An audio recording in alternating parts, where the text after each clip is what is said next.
Yo, what's up mga kaibigan? Nalina tayo magkwentuhan. So nung nakaraang linggo nga ay naganap na ang blockbuster trade sa pagitan ng Philadelphia 76ers at ng Los Angeles Clippers, kung saan napunta sa Clippers ang former MVP James Harden at napunta naman sa Sixers ang ilang role players at draft picks. Dahil dito ay nabuo sa Clippers ang Big Four ni James Harden, Kawhi Leonard, Paul George at Russell Westbrook, probably the best collection of talent in the recent years. Ganun pa man, sa first 2 games nga na naglalaro si Harden para sa Clippers ay pareho silang talo.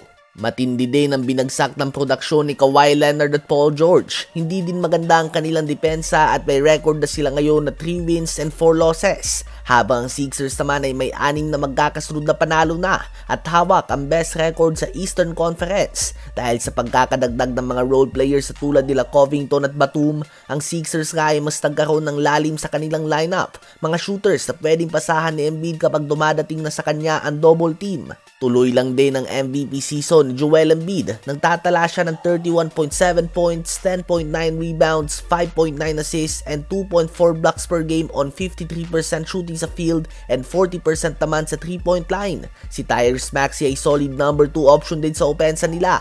Nag-average din ito ng 25.4 points, 5.1 rebounds, and 7 assists per game on 48% shooting sa field. Maganda din ang pinapakita ni Tobias Harris bilang third option. Kung hindi lang nga sila natalo sa Bucks sa score na 119-118, ang Sixers nga sana nag-iisang undefeated team ngayon sa buong NBA.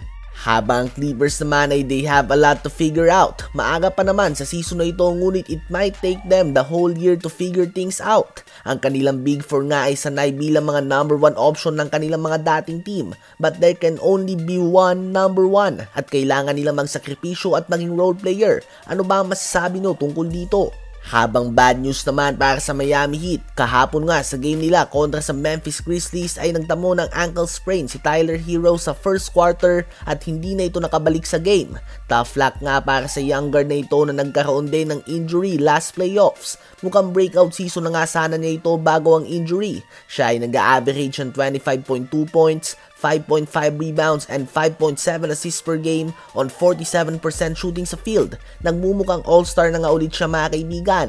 Ganun pa man, ayon nga kay Shams and the Athletic ay several weeks na out si Tyler Herro. Susuot muna ito ng walking boot for the next 10 days at muli itong titingnan ng medical staff ng Miami Heat in 2 weeks. At dito ay malalaman natin kung kailan ba siya makakabalik. Siya ay nagtamo ng grade 2 ankle sprain. Ayon sa Google ay most likely ay 4 hanggang 6 na linggo ang recovery time ng grade 2 ankle sprain. Yan nga ang estimated time ng pagbabalik ni Tyler Herro. Ganun pa man, magkakaiba naman ang healing process ng bawat tao. Posibleng mas maaga pa dyan makabalik si Herro. Ngunit posible din nga na mas humigit pa sa 6 na linggo ang kanyang pahinga. Sa ngayon ay si Jimmy Butler muna ang tatayo bilang point guard ng Miami Heat. Sila ay may record ngayon na 4 wins and 4 losses. Yan ay pang 10 sa Eastern Conference. Ano ba ang masasabi nyo tungkol dito?